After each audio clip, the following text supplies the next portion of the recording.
Hey everyone, I'm Alan and I'm home alone today because all my friends have gone to Kyoto and they've left me behind because I've got no money. Great.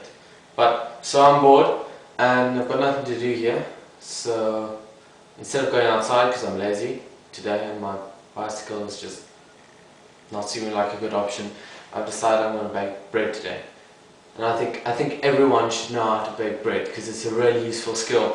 Like if you're very bored and you're in any country, like I'm sitting in Japan here right now, wherever you are you can bake bread because you basically only need flour and yeast and maybe salt. I mean everywhere has salt and flour and yeast.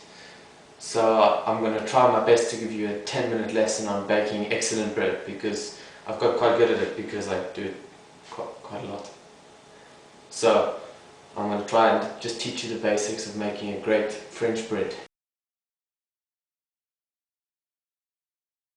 Right, so this is my flour.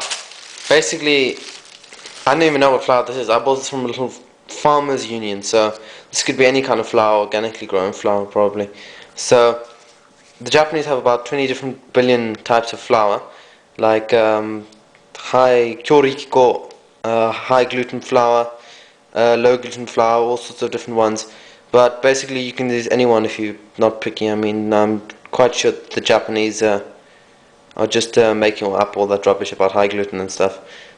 But everybody else says, no, you must use the correct flour, but I don't believe in that rubbish. So basically use any flour you want, any flour you can get your hands on.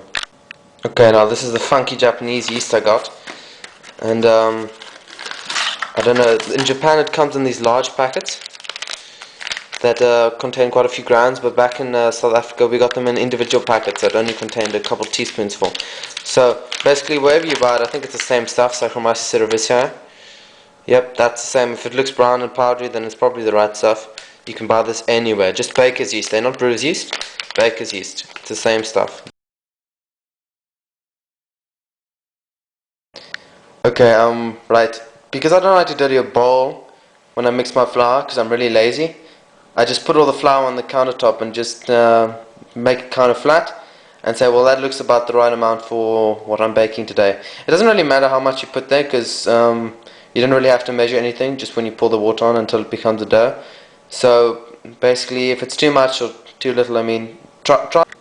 Okay, now for the yeast. Right, this is quite a small amount of dough, so I'm going to use about, I don't know, half a teaspoon, third of a teaspoon, I don't know, for this amount. But some people tell me this is too much, and I tell them to shut up because, I don't know, it's always worked for me. I usually go overboard with my yeast, but yeah, basically you can use anything up to, well, as much as maybe a quarter teaspoon for double this amount of dough. But just to be safe, put half a teaspoon in if you're using a small amount, and a full teaspoon in if you're using a large amount. Just spread it on top like that. Okay, now you can't miss a step out. Now you got to put in some salt. Now if you leave the step out and you forget the salt, your bread's going to come out really tasteless. So I'm using some funky Japanese sea salt here. I don't know, everything's different in this country. So I'm going to take a fair amount, and I should mix in the yeast first because the salt will kill the yeast, but this is dry instant yeast, so I suppose it's okay. And then we've got to mix this together.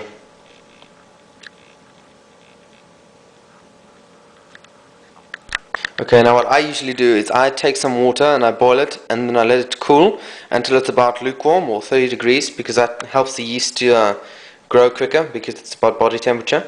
So now you just want to make sure your dough isn't completely flat because the water is going to run off. So you just must make some pocks in the dough and maybe leave like a wall around the outside of the dough. You can see that there. And then you can pour the water in.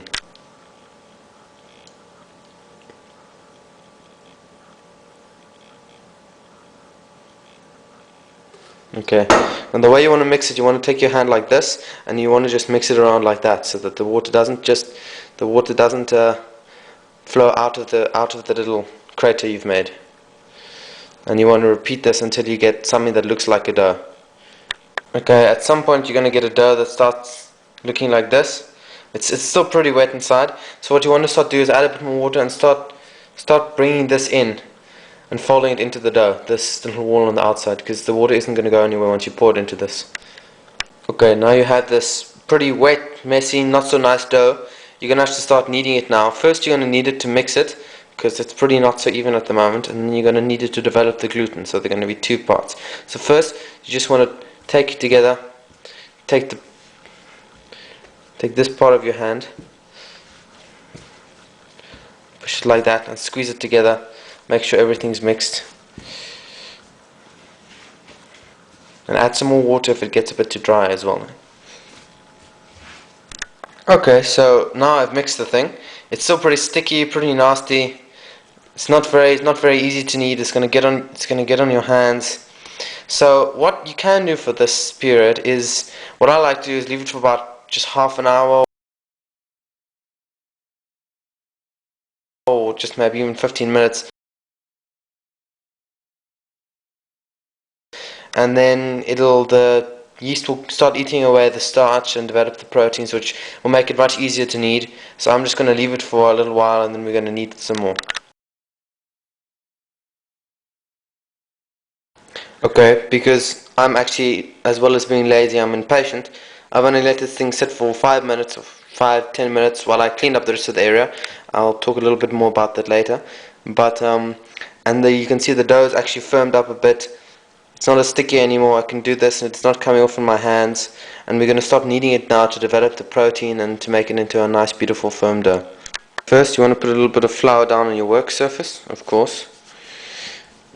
And then you take this dough, and how must I describe this? I like to just fold it over, push it out. You grab it with one hand, but the other hand's on the camera at the moment. You grab it like this, and then you work it out. You need to stretch the dough. It's important to stretch the dough, because that helps to firm it out.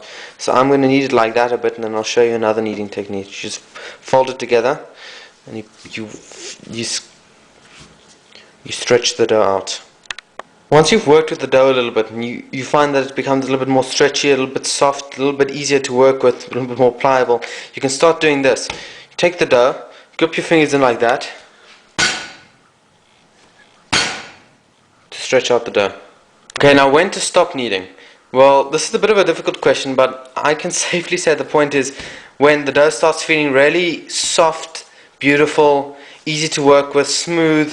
When it starts feeling like that, and it's really a joy to knead, you pretty much have to stop kneading. But feel free to just give it a bit more kneading when you feel like it, until you want to stop. But I mean, don't over knead it, which is pretty hard to do by hand.